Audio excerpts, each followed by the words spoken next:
am destiny. I am destiny. I am destiny. I am destiny. I am destiny. I am destiny.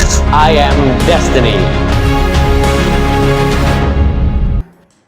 Shalom, selamat pagi jemaat Destiny. Saya percaya pagi hari ini hari yang luar biasa.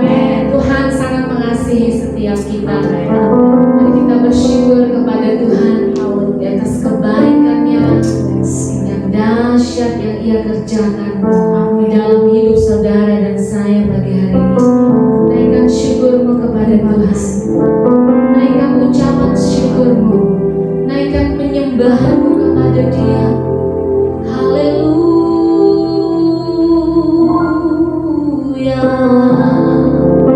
Dia baik, Dia layak ditinggikan, Allah layak menerima segala pujian dan syukurmu pagi hari ini. Haleluya. Sungguh besar juga kasih setiamu, sungguh besar kasih setiamu di dalam hidup kami.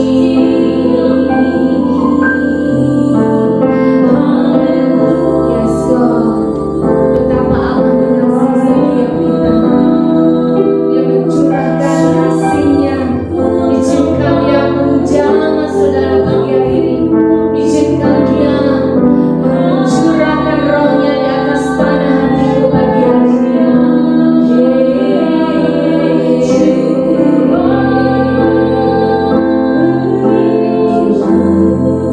Kita menaikkan syukur kita kepada Tuhan.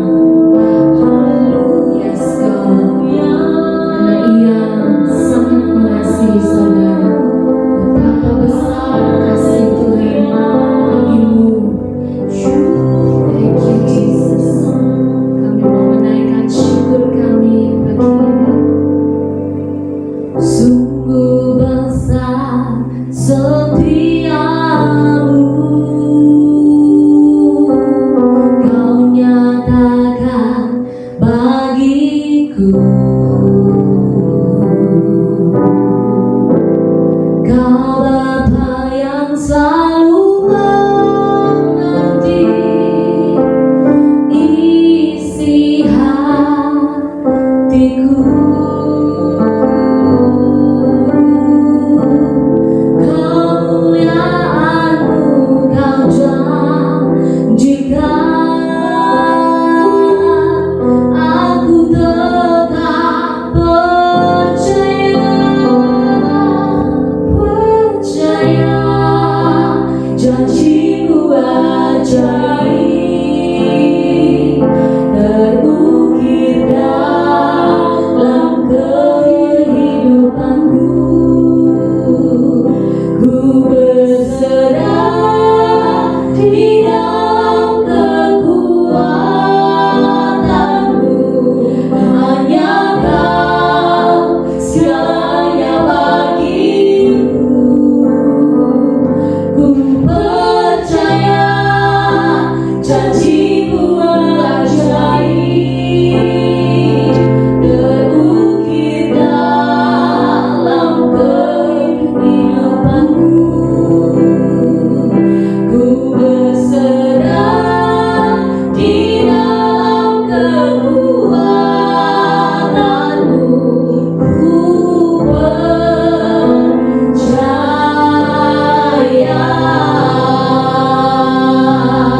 Naikkan pujian ini dari awal dan katakan, sungguh besar setiamu,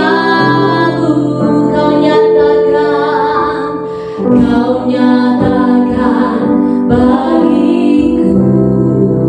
Katakan Kau Bapa, Kau Bapa yang selalu mengerti isi hatiku.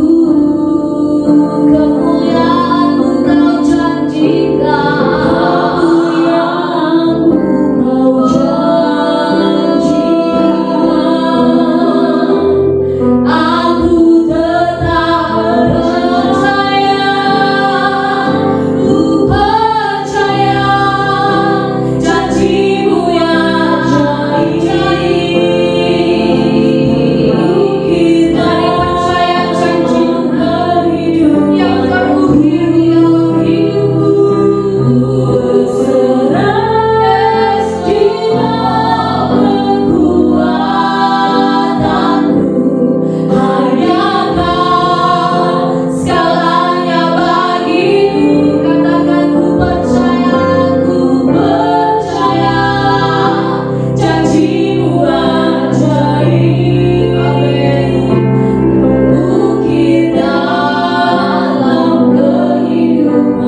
Terukir dalam kehidupanku.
Baik Bapak Ibu Saudara, tiba saatnya kita akan memberi yang terbaik bagi Tuhan. Sambil saudara mempersiapkan persembahan saudara, saya akan membacakan satu ayat yang terambil dari Mazmur 54 ayat 8. Dengan rela hati aku akan mempersembahkan korban kepadamu, bersyukur sebab namamu baik ya Tuhan. Mari kita memberi yang terbaik bagi Tuhan, memberi dengan kerelaan hati sebab Tuhan itu baik. Dia selalu memberkati kehidupan kita dalam keadaan apapun. Amin. Kita berdoa. Bapa dalam kerajaan surga, terima kasih banyak Bapa, kami mengucap syukur buat segala berkat dan anugerah-Mu dalam sepanjang kehidupan kami Tuhan. Engkau memelihara kami hingga sampai saat ini Tuhan. Terima kasih banyak Tuhan, memberkati persembahan kami Tuhan. Kiranya Engkau memberkati tangan-tangan yang memberi Tuhan. Engkau memberkati kehidupan jemaat-Mu Tuhan. Apa saja yang dikerjakan tangan mereka Engkau buat berhasil Tuhan. Memberkati pekerjaan mereka, memberkati keluarga mereka, rumah tangga mereka Tuhan. Bahkan yang kuliah, yang bekerja Engkau berkati Tuhan. Apa saja yang menjadi mimpi dan pengharapan mereka Engkau berkati. Kami percaya Tuhan bahwa masa depan terbaik telah Engkau sediakan bagi jemaat-Mu Tuhan. Di dalam nama Tuhan Yesus kami berdoa, mempersembahkan persembahan kami kepadamu Tuhan. Biarlah persembahan kami boleh berbau harum di hadapan Engkau. Kami berdoa dan mengucap syukur. Haleluya. Amin. Selamat memberi. Tuhan Yesus memberkati. Haleluya, ada sukacita pagi ini. Allah kita Allah yang sangat baik, yang sungguh baik dalam hidup saudara dan saya. Izinkan kasih-Nya melimpah di hati setiap kita pagi hari ini. Ada suara saudara memuji Tuhan.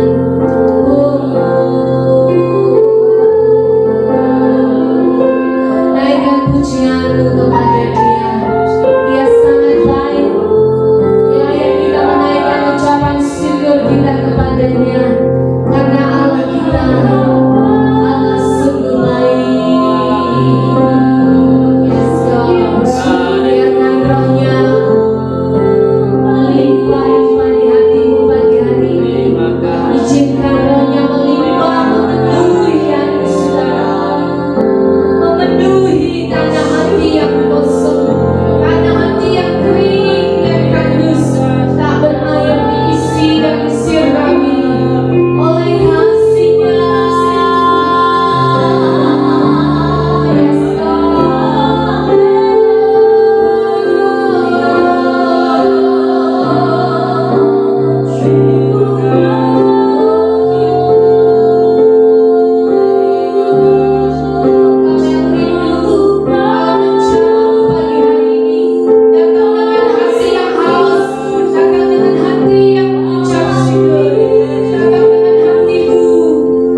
Bapak Ibu Saudara, selamat merayakan Jumat Agung pada hari ini dimanapun saudara berada, terutama bagi saudara-saudara yang ada di Destiny Bali, dimanapun saudara berada, selamat beribadah bersama-sama. Hari ini kita beribadah secara online, jangan lupa hari Minggu kita akan tetap beribadah di tempat kita masing-masing dan juga di gereja di Hotel Orange. Nah, Bapak Ibu Saudara, sebelum kita mendengarkan firman Tuhan, mari kita berdoa terlebih dahulu. Bapa di sorga, terima kasih, kami mengucap syukur buat pengorbanan-Mu yang luar biasa buat kami. Kami tahu kami ada hari ini karena anugerah-Mu. Berkati firman yang akan kami dengar, urapi hamba-Mu dan semua kami yang mendengarkan. Di dalam nama Yesus kami berdoa. Amin. Nah, saudara yang dikasihi oleh Tuhan, hari ini hanya akan membahas singkat saja buat saudara untuk menolong saudara. Karena beberapa hari kemarin kita belajar tentang salah satunya tentang bagaimana menemukan tujuan hidup. Saya sangat diberkati dengan apa yang disampaikan oleh Mam Trista dari Agent of Change dan luar biasa ya. Dan saya mau berbagi buat saudara hari ini pertanyaan yang mungkin saudara harus tanyakan atau mungkin kita tanyakan pada diri kita sendiri. Mengapa banyak orang gagal dan menyerah? Mengapa banyak anak-anak yang mudah menyerah pada suatu nafsu dan godaan? Mengapa banyak orang lebih memilih jalan pintas? Mengapa banyak orang tidak tahan saat diproses? Mengapa banyak orang berhenti mengejar mimpi mereka? Mengapa banyak orang berhenti melayani Tuhan dan sesama? Nah, saya yakin saudara bahwa pertanyaan-pertanyaan ini kadangkala kita tanyakan juga pada waktu kita melihat seseorang sebagai pemimpin, pada waktu kita melihat orang-orang yang kita layani, atau sebagai saudara yang dilayani pada waktu saudara melihat keberadaan pemimpin-pemimpin saudara dan sebagainya. Nah, kadang-kala saudara bertanya seperti ini, ya, kenapa banyak orang berhenti? Kenapa? Karena persoalan masalah mereka kemudian lari dari Tuhan. Kenapa mereka memilih mundur? Kenapa mereka tidak berani menghadapi persoalan? Nah, saya mau membahas dengan saudara, kita akan baca di dalam Matius pasal 16. Nah, tolong perhatikan, hidup ini penuh dengan kesulitan. Selama saudara masih hidup di dunia, saudara pasti akan mengalami kesulitan. Tetapi sungguh sangat menyedihkan, beberapa orang yang tidak siap menerima kesulitan. Baik kesulitan dalam situasi keadaan, maupun kesulitan dari orang-orang di sekitar mereka. Nah, saudara, kita hidup ya berdampingan satu sama lain. Kita hidup di dunia yang rusak karena dosa. Kesulitan itu bagian dari hidup. Dan kita akan belajar.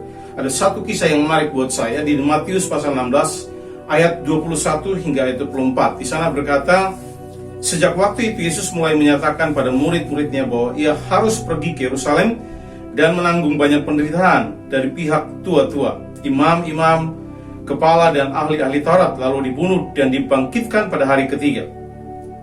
Tetapi Petrus menarik Yesus ke samping dan menegur dia, katanya, Tuhan, kiranya Allah menjauhkan hal itu. Hal itu sekali-kali tak akan menimpa engkau. Ayat 23, maka Yesus berpaling dan berkata kepada Petrus, enyahlah iblis, engkau suatu batu sandungan bagiku, sebab engkau bukan memikirkan apa yang dipikirkan Allah, melainkan apa yang dipikirkan manusia. Lalu Yesus berkata kepada murid-muridnya, setiap orang yang mau mengikut aku, ia harus menyangkal dirinya, memikul salibnya, dan mengikuti aku. Nah, dalam kisah ini kalau saudara perhatikan, Yesus memberitahukan kepada murid-muridnya bahwa ia harus menanggung banyak penderitaan, ya. Kemudian dia akan dibunuh lalu dibangkitkan. Tetapi pada waktu murid-murid mendengar itu, mereka tidak terima, mereka berusaha untuk membela, ya. Terutama Petrus. Petrus kemudian menarik Tuhan Yesus dan menegur dia, atau dalam bahasa yang lain dikatakan dia menghardik Yesus. Tuhan, tidak boleh, ya. Itu tidak akan terjadi kepadamu, kata Petrus, ya. Itu tidak akan terjadi kepadamu. Jauhkanlah hal itu daripadamu. Tidak boleh, ya. Nah, saudara, kelihatannya baik. Perhatikan, dengar.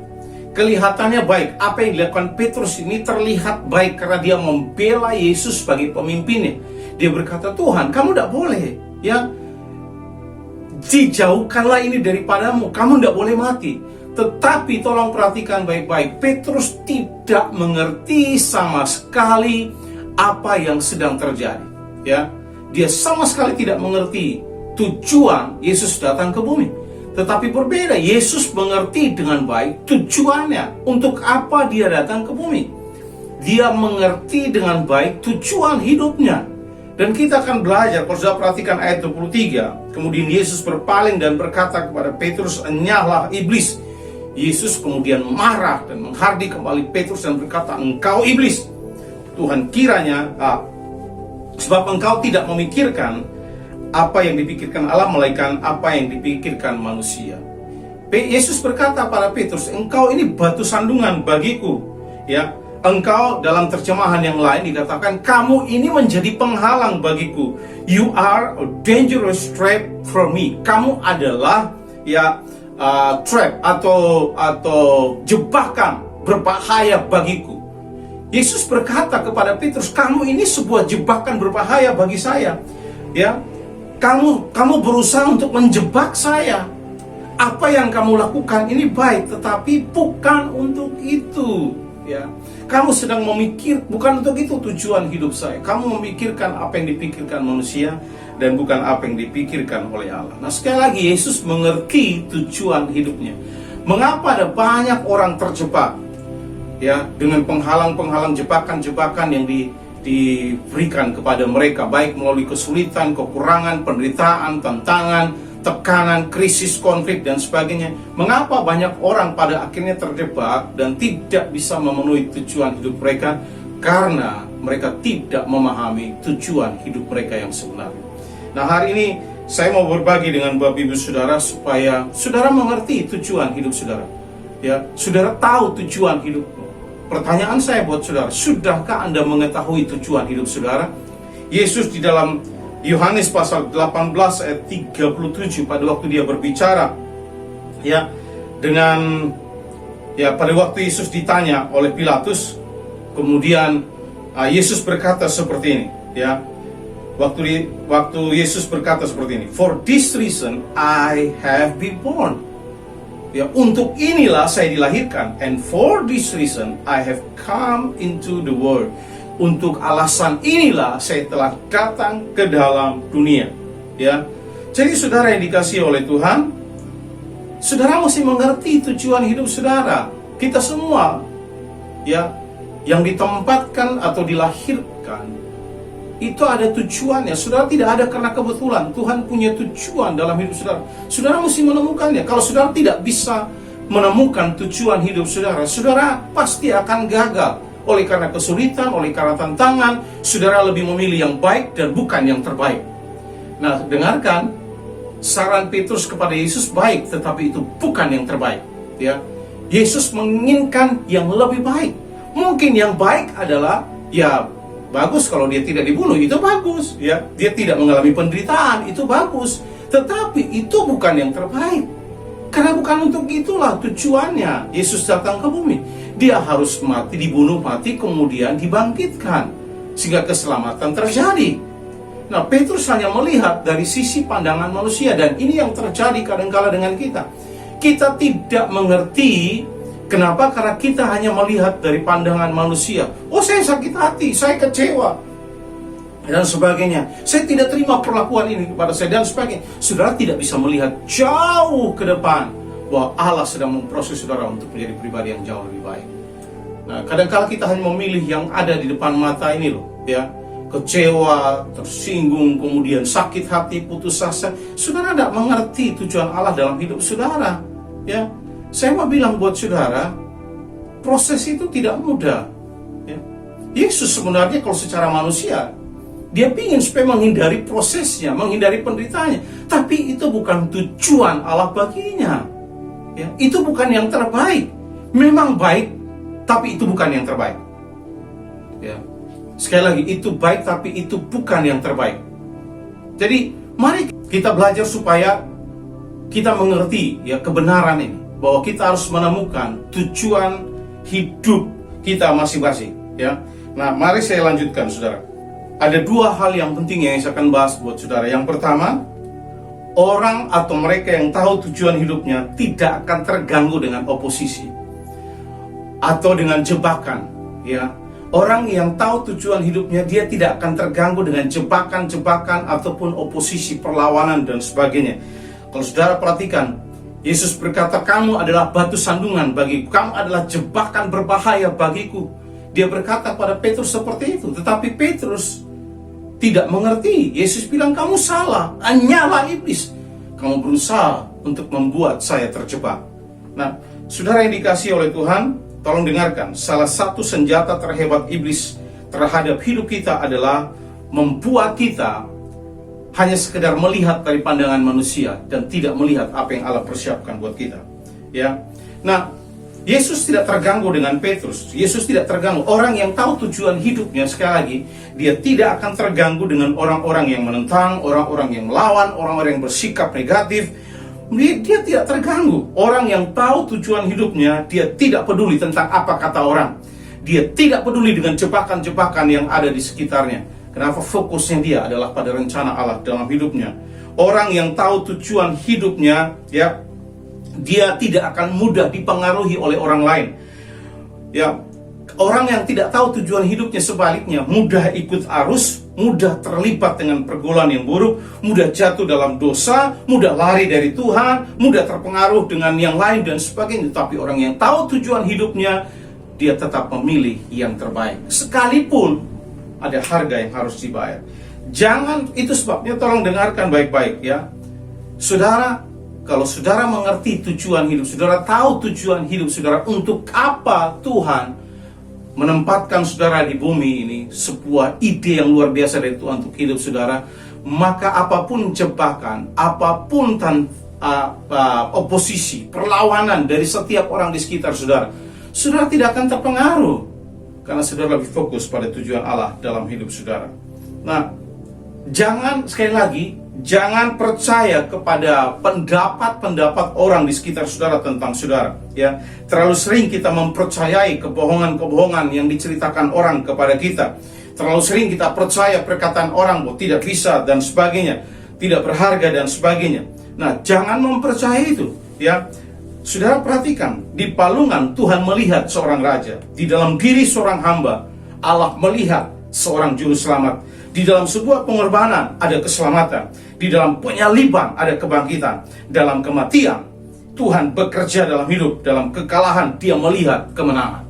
Jadi saudara yang dikasihi oleh Tuhan, percaya ya, kalau saudara mengerti, mengetahui tujuan hidup saudara, saudara tidak akan terpengaruh dengan oposisi dan juga jebakan-jebakan yang dilakukan orang lain terhadap saudara.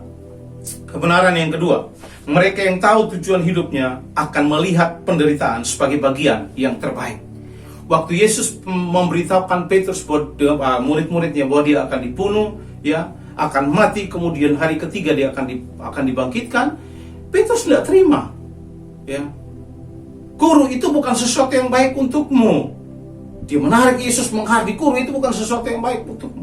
Nah, Petrus hanya memikirkan dari pikiran manusia, ya.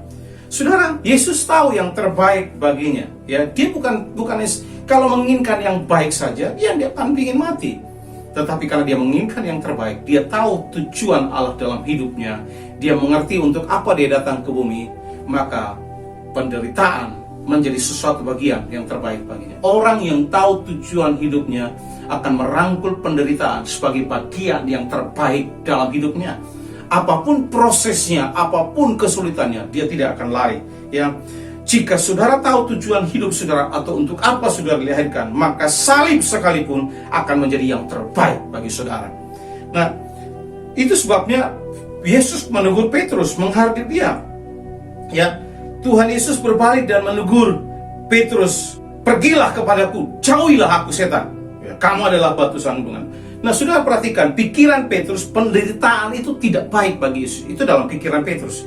Jangan sampai itu terjadi kepadamu, Yesus. Penderitaan ini tidak baik. Ya, singkirkan itu dari pikiranmu, Tuhan Yesus. Penderitaan itu bukan hal yang baik bagimu. Tetapi berbeda dengan pikiran Yesus karena dia tahu tujuan hidupnya. Pikiran Yesus adalah tanpa salib tidak akan ada keselamatan. Tanpa penderitaan tidak akan ada mahkota kemuliaan. Sebenarnya Yesus sedang berkata, aku tahu mengapa aku dilahirkan. Aku tahu tujuan hidupku. Jangan mengganggu aku dengan hal-hal yang hanya sekedar baik. Saya harus mengejar tujuan tertinggiku. Sekalipun itu adalah salib. Sekalipun itu adalah kematian. Sebab saya tahu tujuan hidupku. Nah, saudara, pikiran manusia Ya kita sering berpikir bahwa ya penderitaan, kalau Tuhan jauhkanlah pencobaan ini daripada, Tuhan tolong supaya saya tidak mengalami penderitaan, Tuhan tolong supaya saya tidak harus mengalami kekurangan, Tuhan tolong supaya saya tidak harus mengalami sakit baik, Tuhan tolong supaya saya tidak mengalami kekurangan ini dan itu dan sebagainya, supaya semua baik-baik saja. Enggak. Orang yang tahu tujuan hidupnya, mereka akan berkata, apapun yang terjadi dalam hidupku, kalau aku tahu tujuan hidupku, maka segala sesuatu itu adalah bagian terbaik dari proses yang Tuhan izinkan terjadi supaya menjadikan saya menjadi pribadi yang lebih baik. Jadi Bapak Ibu Saudara yang dikasihi oleh Tuhan, sekali lagi, setiap kalau orang memahami tujuan, mengerti tujuan hidupnya, maka setiap hari baginya adalah hari yang terbaik apapun situasinya. Ya, kadang-kala kita berkata, ya Senin lagi, ya kenapa hari begini kok susah sekali, ya, dan sebagainya. Kalau saudara mengerti tujuan hidupmu, saudara akan enjoy dalam hidup, saudara menikmati semua prosesnya. Orang yang tahu tujuan hidupnya merangkul penderitaan sebagai bagian dari rencana Allah dan bukan menghindari kesulitan. Saya ulangi sekali lagi, orang yang tahu tujuan hidupnya merangkul penderitaan sebagai bagian dari rencana Allah dan bukan menghindari kesulitan. Maka saran saya buat saudara, berhentilah berlari. Saudara yang suka lari-lari karena persoalan, suka lari karena tantangan, suka lari karena konflik, saran saya berhenti berlari. Ya, justru penderitaan itu adalah bagian terbaik bagi saudara kalau saudara memahami tujuan hidupmu. Bagi Yesus, dia bisa saja mengikuti saran Petrus, ya, guru itu bukan yang terbaik bagimu, ya, jangan sampai itu terjadi, kamu tidak boleh mati, singkirkan pikiran itu dari pikiranmu. Tapi Yesus berkata, kamu hanya berpikir dengan pikiran manusia, pikiranmu, kamu tidak berpikir dengan pikiran Allah. Hari ini saya mendorong saudara, tolong perhatikan baik-baik. Yang ada dalam pikiran Allah adalah Allah turut bekerja dalam segala sesuatu untuk mendatangkan kebaikan bagi kita yang percaya kepadanya. Apapun yang terjadi, ingat, Tuhan ada di dalamnya.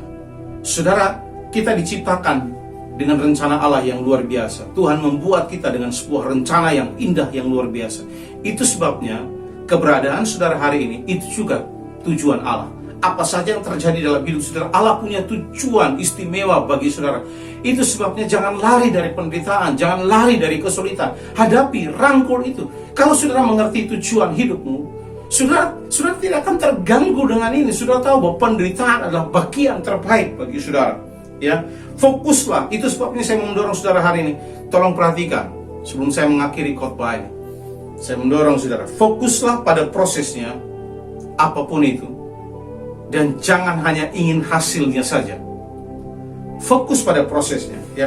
Tidak ada yang instan dalam hidup ini. Dorong saudara untuk belajar, bertumbuh, gagal, jatuh, bangun lagi, menunggu, bergumul, dan berusaha untuk menjadi yang terbaik. Tuhan menggunakan segala macam hal dan cara untuk mempersiapkan kita bagi tujuannya. Tuhan menggunakan semua jenis manusia dalam proses untuk mendewasakan saudara dan saya.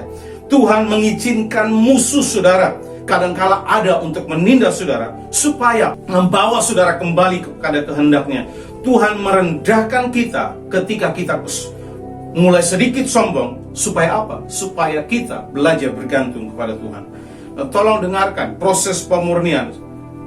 Nah, ini saya mau saudara perhatikan baik-baik. Proses pemurnian selalu membutuhkan api dan panas.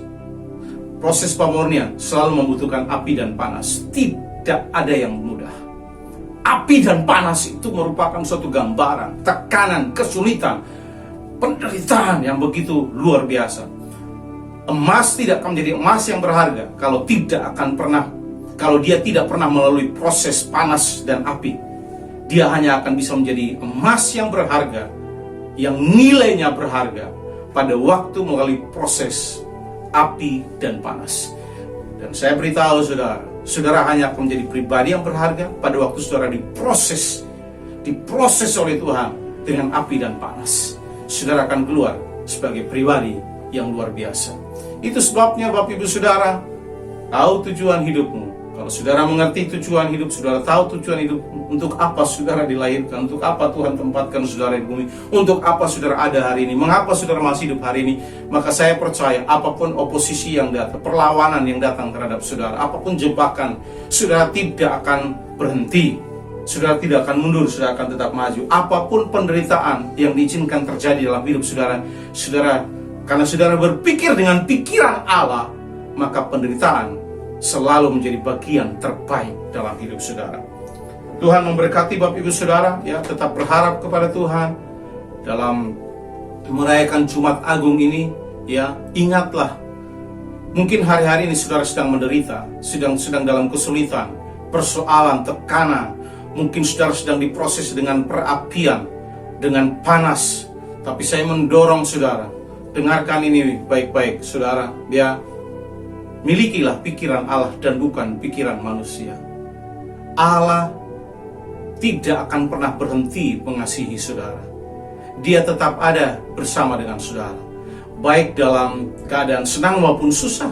Dia tetap ada bersama dengan saudara. Waktu saudara diproses, Dia juga tetap ada bersama dengan saudara. Waktu Dia mengizinkan saudara melalui perapian, Dia ada bersama dengan saudara. Sama seperti yang terjadi kepada Sadrak, Mesak, Abednego. Allah ada bersama dengan mereka. Tuhan tidak membiarkan mereka berjuang sendirian. Tuhan ada bersama dengan mereka. Tapi saya mau tolong saudara, supaya saudara taruh dalam pikiranmu, berpikir dengan pikiran Allah. Tuhan, terima kasih, Kau punya tujuan buat hidup saya. Saya ingin menemukan tujuan Allah dalam hidup saya, supaya apapun penderitaannya tidak membuat saya berhenti, tidak membuat saya mundur, tapi saya tetap terus maju untuk melihat rencana Allah, tujuan Allah terwujud dalam hidup saya. Tuhan Yesus memberkati Bapak Ibu Saudara. Mari arahkan hatimu kepada Tuhan, dan saya berdoa bagi saudara.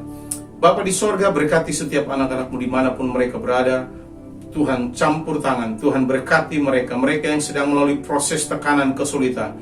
Tolong mereka untuk berpikir bukan dengan pikiran manusia, tetapi dengan pikiran Allah, bahwa tidak akan ada mahkota kemuliaan tanpa salib, tidak akan ada mujizat tanpa kesulitan.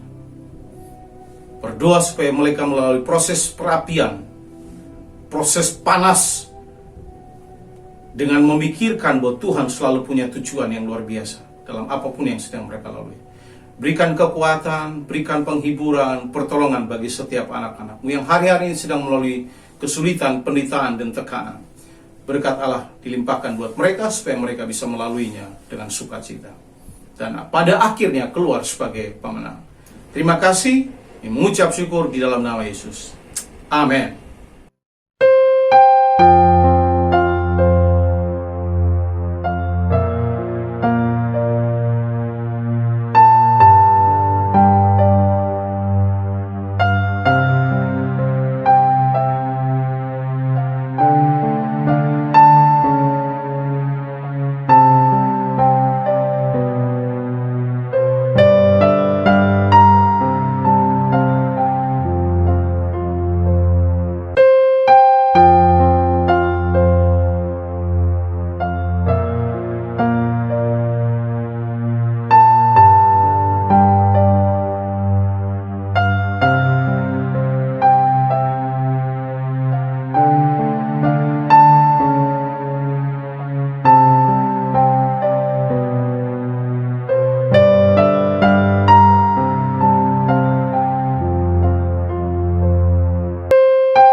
Destiny, mari kita simak Destiny News minggu ini.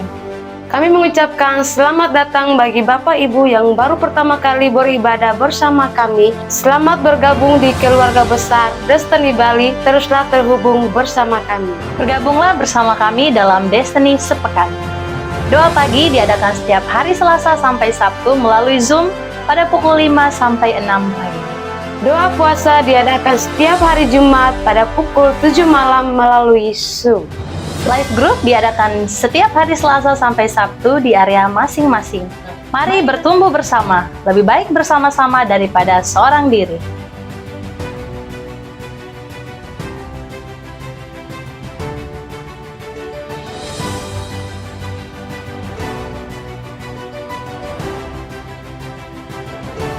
Dan jangan lupa untuk bergabung bersama kami dalam ibadah rumah yang berlokasi di Kedampang, Dalung, Sesetan, Pulau Bangka, Sempidi, dan Canggu yang dimulai pukul 7 malam. Sekian Destiny News minggu ini. Sampai jumpa di edisi selanjutnya. God bless you.